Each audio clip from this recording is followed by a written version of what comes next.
الحمد لله رب العالمين، والصلاة والسلام على أشرف الأنبياء والمرسلين وعلى آله وأصحابه وذرياته وأهل بيته أجمعين. أما بعد، فأعوذ بالله من الشيطان الرجيم. بسم الله الرحمن الرحيم.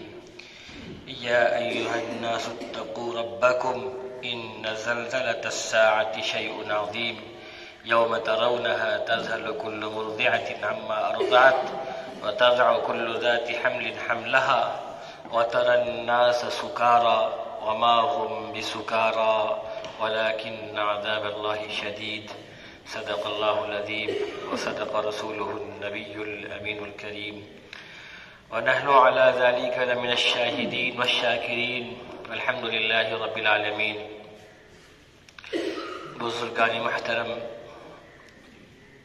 اللہ تعالیٰ کا اس دنیا میں نظام چلتا رہتا ہے، کبھی ٹھنڈک، کبھی گرمی، کبھی برسات، اور بھی طرح طرح کے موسم بدلتے رہتے ہیں. کبھی تیز ہواؤں کا چلنا، کبھی چاند و سورج کا گرہن ہونا، یہ تمام کے تمام اللہ تعالیٰ کی تکوینی نظام ہے جو اللہ تعالیٰ اپنی مشیت کے لحاظ سے چلاتا رہتا ہے.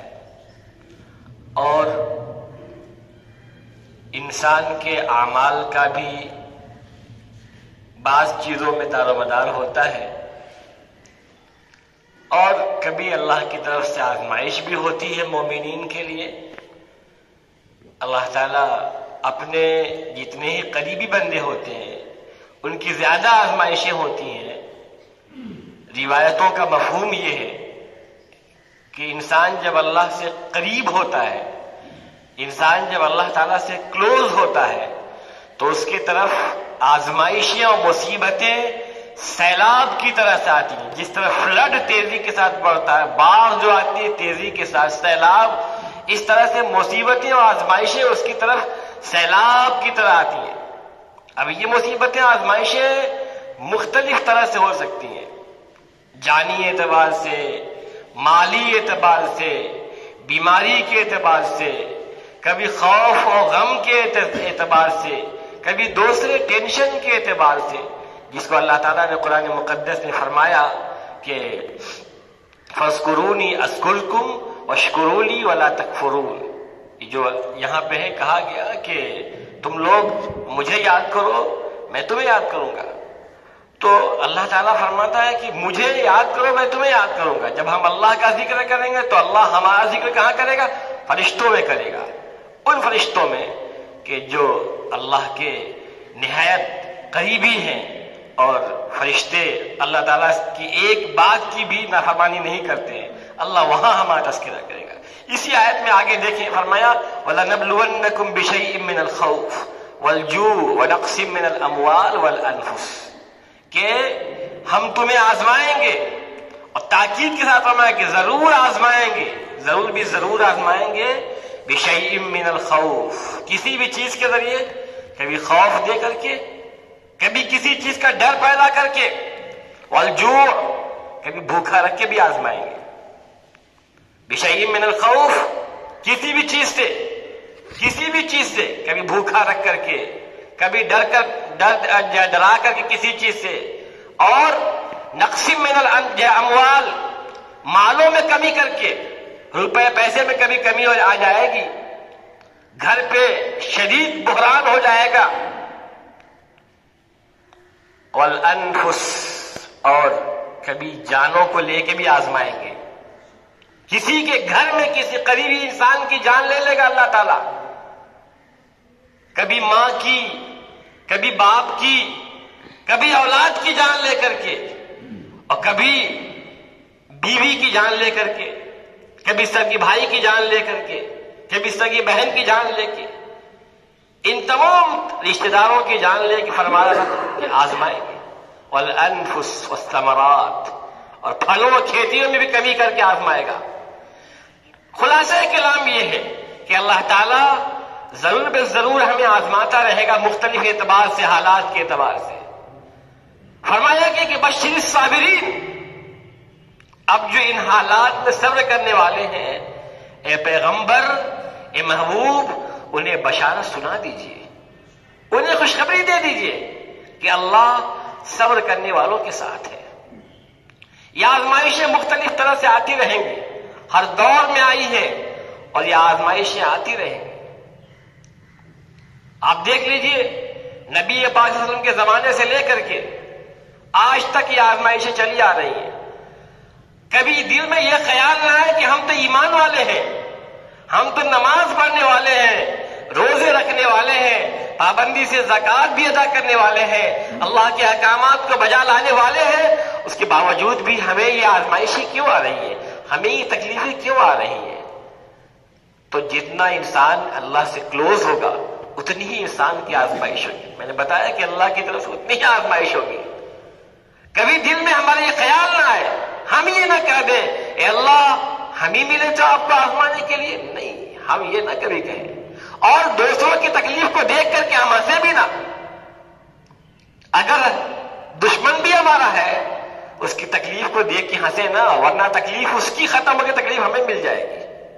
اس لیے ہنسنے کی ضرورت نہیں ہے، ہمیں تو توبہ استغفار کرنا ہے۔ تو حالات چاہے جیسے ہو جائے، اللہ کی جو آزمائشیں آئیں اس میں ہمیں اللہ کی طرف رجوع کرنا ہے، اللہ کی طرف رجوع کرنا ہے۔ یہ زلزلوں کا آنا، یہ تمام چیزیں جب آئیں تو ہمیں اللہ کی طرف دوڑنا ہے۔ نبی پاک صلی اللہ علیہ وسلم کے زمانے میں ہلکی سی تیز ہوا بھی چلتی تھی تو نبی پاک صلی اللہ علیہ وسلم اور صحابہ مسجد کو دوڑتے تھے، مسجد میں دوڑتے تھے، مسجد کے لیے وہاں پہنچ کے نمازیں پڑھتے تھے، سجدے میں رہتے تھے بہت دیر تک، اللہ کے آگے دعا کرتے تھے، گریہ زاری کرتے تھے۔ اور قرآن کریم کی آیت ہے وَمَا كَانَ اللَّهُ لِيُعَذِّبَهُمْ وَأَنْتَ فِيهِمْ وَمَا كَانَ اللَّهُ مُعَذِّبَهُمْ وَهُمْ يَسْتَغْفِرُونَ۔ فرمایا اللہ تعالیٰ نے اپنے پیغمبر سے، اپنے محبوب صلی اللہ علیہ وسلم سے کہ محبوب جب تک آپ ان کے درمیان ہیں ہم ان کو اپنا عذاب نہیں بھیجیں گے، اور جب تک یہ قوم استغفار کرتی رہے گی، اللہ سے توبہ کرتی رہے گی، اللہ اپنا عذاب نہیں بھیجے گا۔ حضرت عمر نے فرمایا کہ اللہ کے عذاب کو روکنے والی دو چیزیں تھیں، ایک چلی گئی، ایک بچی ہوئی ہے۔ نبی پاک صلی اللہ علیہ وسلم کا ظاہری حیات میں ہونا عذاب سے رکنے کا ایک سبب تھا، دوسرا سبب بندہ اللہ سے معافی مانگتا رہے، اللہ سے استغفار کرتا رہے، توبہ کرتا رہے، اللہ عذاب کو روکے رکھے گا۔ قوم یونس نے جب اللہ سے رو رو کے گریہ زاری کیا، اللہ نے عذاب کے آثار کو ظاہر کرنے کے باوجود اس عذاب کو ٹال دیا، نہیں ٹال دیا۔ قرآن اس بات کا گواہ ہے، شاہد ہے کہ نہیں شاہد ہے؟ تو ہم تو امت محمدیہ کے فرد ہیں۔ اگر ہم توبہ کریں اللہ کے سامنے، استغفار کریں، گریہ زاری کریں، اللہ سے معافی مانگے اور یہ عہد کریں کہ ہم اسلام پہ مکمل طور سے عمل پیرا ہوں گے، شریعت پہ عمل کریں گے، سنت پہ عمل کریں گے، تو اللہ بڑا کریم ہے، بڑا رحیم ہے، بندوں کے توبہ کے انتظار میں رہتا ہے، وہ معاف کرنے کو تیار ہے۔ ذرا ہم معافی مانگ کے تو دیکھیں اللہ تعالیٰ سے، اللہ معاف کرنے کو تیار ہے، بس شرط یہ ہے کہ ہم اللہ کی طرف رجوع کریں، تیزی کے ساتھ دوڑیں اللہ کی طرف، اللہ معاف کرنے کو تیار ہے۔ لیکن ہم توبہ ہی نہیں کریں، استغفار ہی نہ کریں، معافی نہ مانگیں تو کہاں سے معاف ہوگا؟ اور توبہ کا مطلب یہ کہ مکمل طور سے دل اور زبان دونوں سے کہا جائے، زبان سے توبہ کیا جائے اور دل میں یہ عزم ہو کہ دوبارہ اب یہ گناہ نہیں کریں گے ہم۔ توبہ کی قبولیت کے لیے شرط یہ ہے کہ توبہ کرتے وقت دل میں یہ خیال ہو، یہ پختہ عزم ہو، پختہ ارادہ ہو کہ ہمیں اب یہ گناہ کبھی نہیں کرنا ہے۔ ہاں گناہ دوبارہ ہو جائے، انسان خطا کا پتلا ہے، گناہ اس سے ہوتے رہیں گے، لیکن جب توبہ کرے تو دل میں تصور، یہ پختہ عزم ہو کہ ہمیں دوبارہ یہ گناہ نہیں کرنا ہے، تو اللہ تعالیٰ اس کی توبہ کو قبول فرمائے گا اور اللہ تعالیٰ عذاب کو روک لے گا۔ مختلف دور میں اللہ کے عذاب آتے رہتے ہیں، آزمائشیں آتی رہتی ہیں، ہمیں توبہ کرنے کی ضرورت ہے۔ اور ابھی آپ نے سنا ہوگا سوشل میڈیا پہ ایک کلپ بڑی تیزی کے ساتھ وائرل ہے اور سچی ویڈیو ہے، وہ آڈیو بالکل سچی ہے کہ ایک عالم نے خواب دیکھا، مولانا حبیب الرحمان صاحب نے، کہ نبی پاک صلی اللہ علیہ وسلم نے پیغام بھیجا ہے دنیا کے چوٹی کے عالموں میں سے ایک مفتی تقی عثمانی صاحب کو کہ تقی عثمانی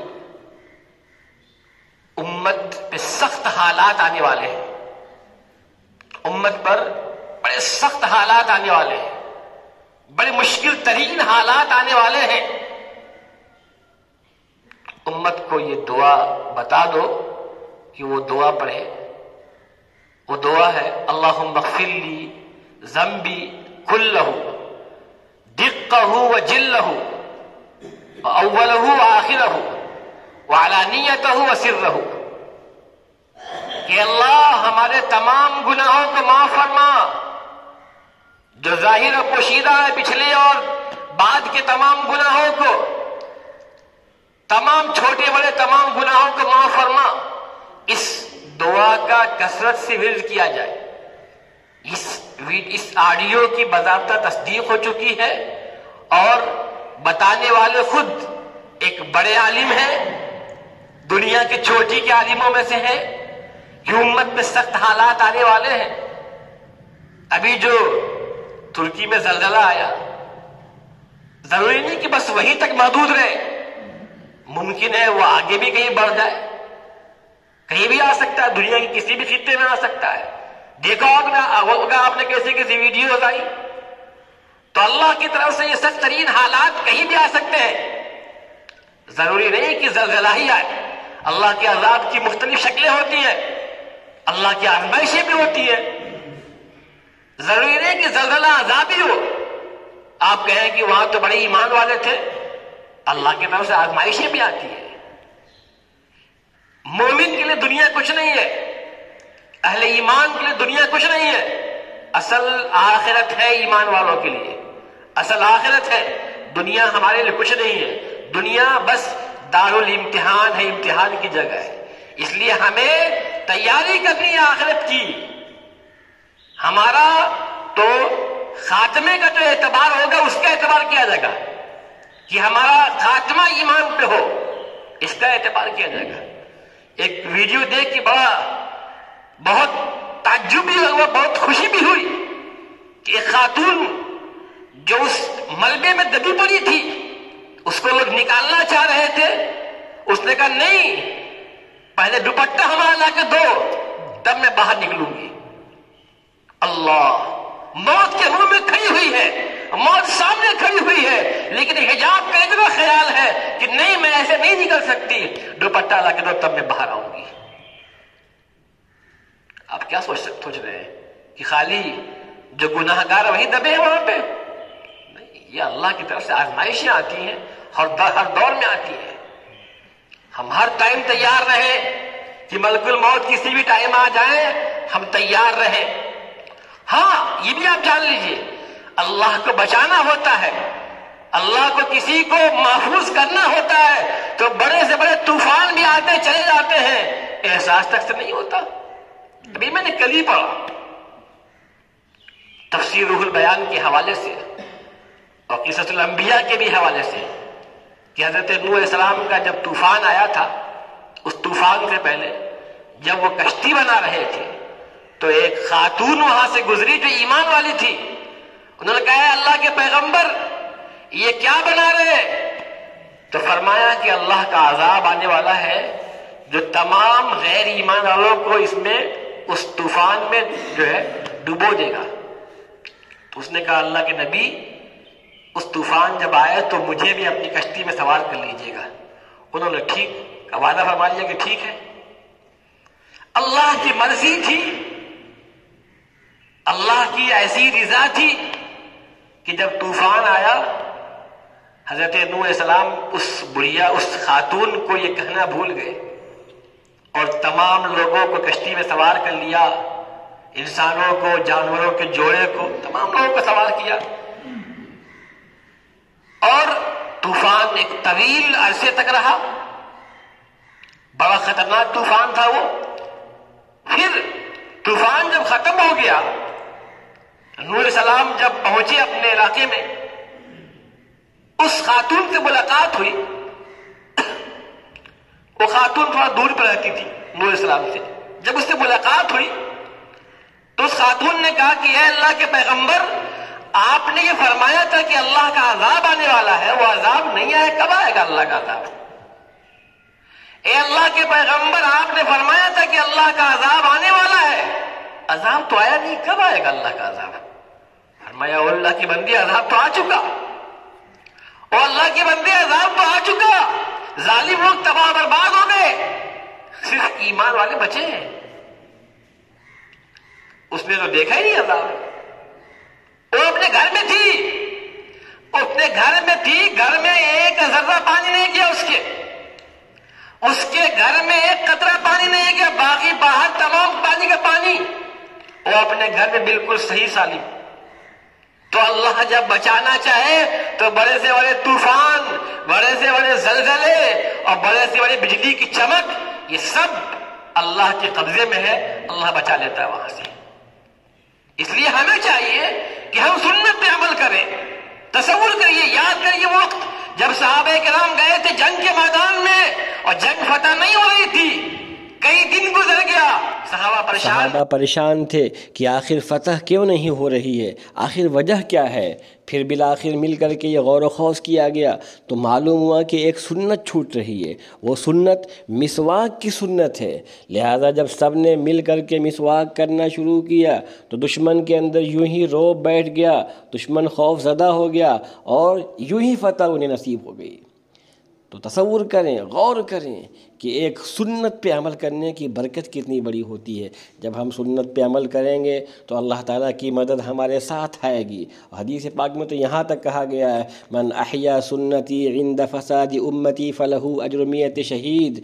جس نے ایک سنت کو میری زندہ کیا جبکہ لوگ اس سنت کو چھوڑ رہے ہوں تو ایسے شخص کو 100 شہیدوں کا اجر ملتا ہے، 100 شہیدوں کا اجر ملتا ہے. آپ تصور کر لیجئے ایک شہید کا اجر کتنا بڑا ہوتا ہے. اللہ تعالی ہم سب کو صحیح باتوں پہ عمل کرنے کی توفیق عطا فرمائے. وآخر دعوانا ان الحمد للہ رب العالمین.